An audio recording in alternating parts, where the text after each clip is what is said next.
Hello, welcome to Bob's Dungeon. My name's Bob, I'll be your host. In this video, we're going to do something a little bit different. We're going to talk about consistency. And for anybody that has ever been involved in a long-running campaign in a tabletop RPG, you'll know consistency is a very good thing. Helps you keep a lot of stuff in order, helps you be able to remember people of the past in your game and bring them back in the future and what have you. It's pretty important. And what a lot of people don't think about is sometimes consistency can be a bad thing. And bear with me on this because I'll explain.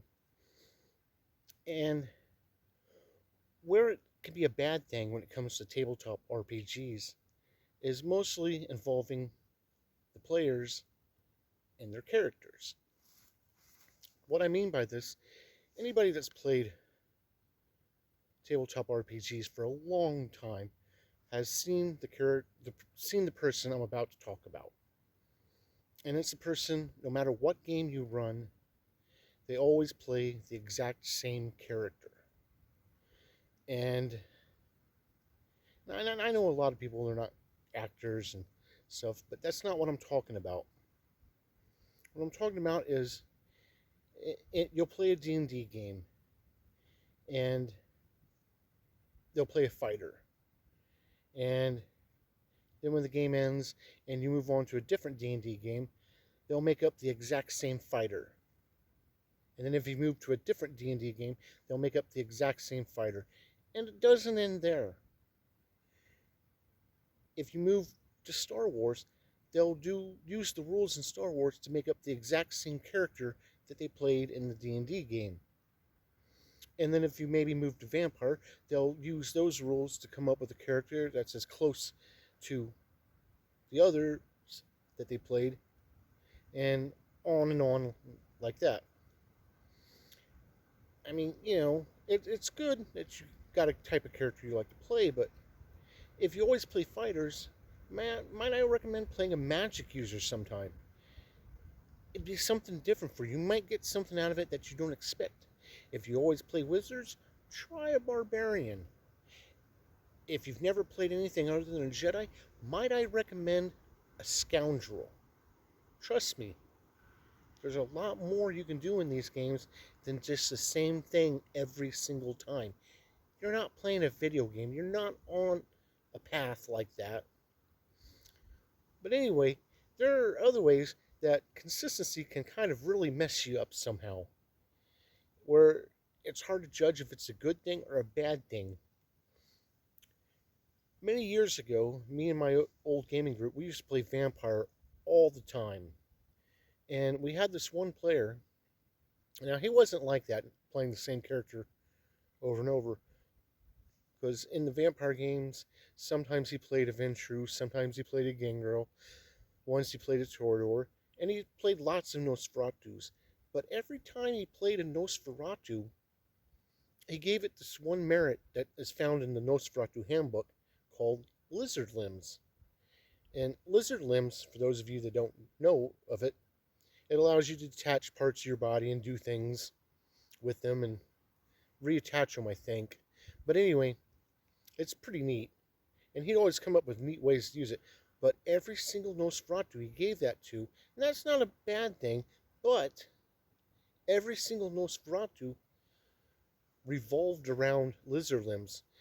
The disciplines, any type of character traits or anything took a back seat and weren't even thought about. It was all about the lizard limbs. Everything about his Nosferatus always revolved around the lizard limbs. And until one game, we played this Vampire of the Dark Ages game. And in it, I made up a Nosferatu. My friend made up a Nosferatu, but this time, he did not give it lizard limbs. I had another friend, I think he was playing a Toreador, and my brother was playing, and he was playing a Gangrel, big barbarian type, who for some reason had a pony following around everywhere. Anyway, that led to a weird story that I'm not sure I could tell on YouTube. But anyway, my friend's Nosferatu. We all wound up going on a bunch of just different crazy schemes and adventures in the Dark Ages, running around, trying not to be killed by mobs. And there was this one time we took shelter in this cave to escape the coming day. And back in the back of the cave, we found this elder vampire that was asleep. We all crept up to it and was checking him out. And he wakes up and he grabs the other Nosferatu by the arm. The rest of us, we were all like, well, let us know how it turns out. And we took off running and left him there. And my friend, he just laughed and he says, I activate lizard limbs, detach my arm, and I run. And everybody's like, you didn't take lizard limbs. His eyes grew real wide. And he was like, oh, crap. And he reaches in it down, he pulls out his hand axe and starts chopping off his arm. He chops off his arm and he takes off running. The elder was just stunned, amazed at what he just witnessed. It was like he was just laying there. What did I just witness?